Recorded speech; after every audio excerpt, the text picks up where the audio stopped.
Annyeonghaseyo everyone. I'm Ashley from level 2. I'm Yana from level 2. I'm Yena from level 3. I'm Atena from level 2. And we are going to study and making projects.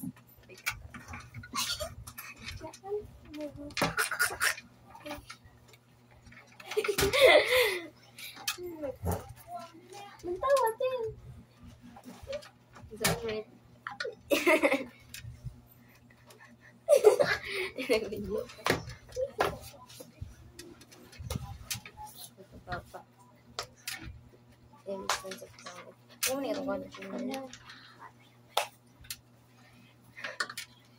It's like a brotherhood in a sense of people. It's about you.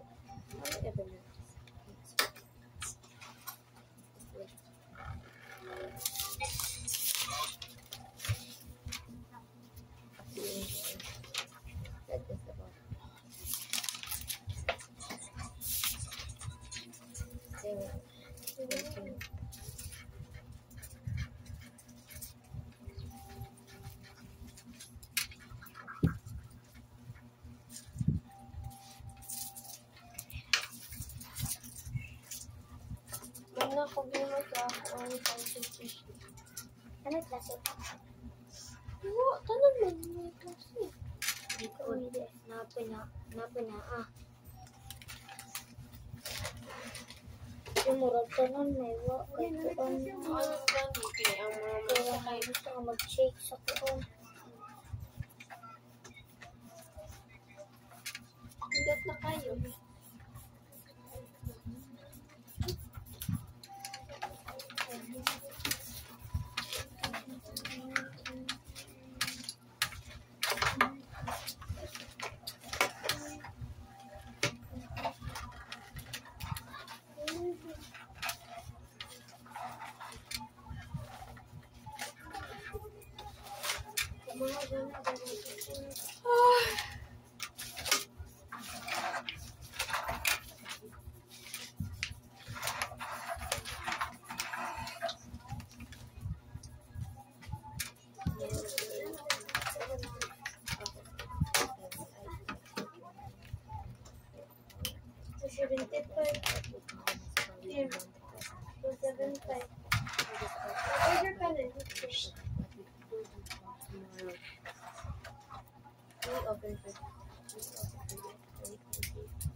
Annyeonghaseyo everyone.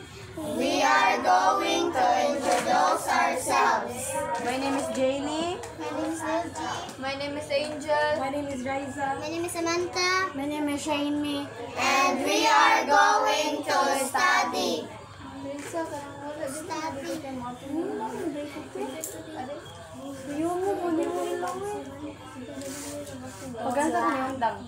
Pagkansa kanyang dang. Paglulis. Huwag ko ba de? Pwede pa mong kakabalik. Hindi, nalista na lang to sila. Pero man naman ko siya. Gingging ka na. Naan? Ang dang mo. Sayang kay Kate. Salido yung mat, no? Salido yung mat. Ay, si Kuanday. Corky. Nabay project sa mat. Isod kayo. Performance. Karong Lunes kay maghimong Piyang pilihan. Pilipino ba? Mamatay na ko Pilipino. Nasa ipin niya. Ay, nasa buwan niya. Gamay kay kong skuro to. Kay blanco to. Kay mo. Chicken. Ya ka na kay props ni Smappy. Sayo. Pangalay. Kubawasan ako. Bahala to. Dito na ko. Yapi lang para pwede lang. Dito pa dito lang. Yasin ba? Perdón. Senior. Kalulu. Nanulo. Namuha mo mag-study man. Ikaw, nag-study ka no. Ate, Anong kabaw? Ang sorry na ako eh. hindi ko kayo ng bunga. kasi nag-study na ako. Ika na. Jimmy. Filipino. Second sa science niyo? KG. KG. Hindi. Jimmy. Ambon, singan ko. Pakata ba? Hindi o. Ate. Si Rachel. Ate. Kabuko. Oh, ako na naglayo na kanya. Magbay. Ni. Gusto mo. May undang na ganyan sila. Ano mo gusto mo? Imo gikuan sa? Ila.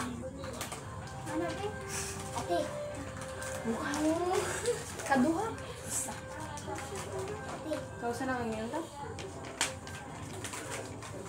Ate. Ingat ka.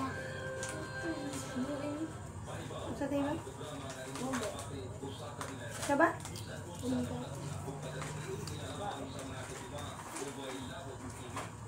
Sayang, gising mo lang. Dara Jimmy nakabuhat. Annyeonghaseyo everyone, I'm Yara from level 3. So today I am going to read the story. It's all about ang epiko ni Gilgamesh.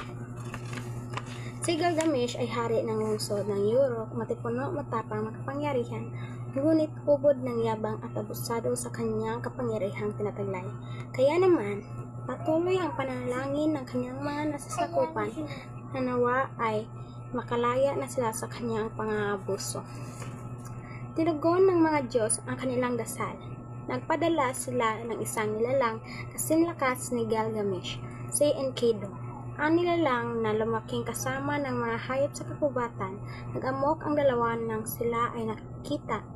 Nanalo si Gilgamesh, ngunit sa bandang huli ay naging matalik na magkaibigan ang dalawa. Dahil dito, lagi nang kasama ni Gilgamesh ang Enkidu sa lahat ng digmaan at pakikipaglaban. Una, pinatayin nila si Humbaba, ang demonyo nakabantay sa kagubatan ng Sidar. Matapos nito ay pinatag nila ang kagutan. Ang tangkain nilang siraan ang Diyos ng si Istar na nagpapahayag ng pagnanasa kay Gilgamesh. Ay nagpadala ito ng turo mula sa kalangitan upang maksain ang kalupaang binatag nila bilang parusa. Nagapi ni Gilgamesh at Enkidu ang turo. Hindi pinahintulutan ng mga Diyos ang kawalan ng paggalang sa kanila, kaya itinagda nilang dapat ay may namatay sa kanila at iyon ay si Enkidu na namatay sa matinding karamdaman. Habang nakaratay si Enkidu dahil sa matinding karamdaman, ay nagsabi siya sa kanyang kaibigan ang salitang, "Ako ay pumutol sa puno. Ako ang pumutol sa puno ng Sidar. Ako rin ang nagpatak ng kagubatan. Nagpatay kay Humbaba at nanaginip ako at ngayon, tingnan mo kung ano ang nangyari sa akin. Makinig ka, kaibigan. Naginip ako na nanggagalit ang kalangitan at sinigot na lang ito na galing din sa sangkalupaan. Sa pagitan ng dalawang ito ay nakatayo ako sa harap ng isang taong ibon. Malungkot ang kanyang mukha at sinabi niya sa akin ng kanyang layo. Mukha siyang vampira at ang kanyang mga paa ay para sa leon, ang kanyang mga kamay ay kasintaling na kuko ng isang agila. Sinunggaban niya ako at sinabunutan, kaya ako ay nabuwal. Pagkatapos ay kinawa niyang pakpak ang aking mga kamay. Harap siya sa akin at inilayo sa palasyo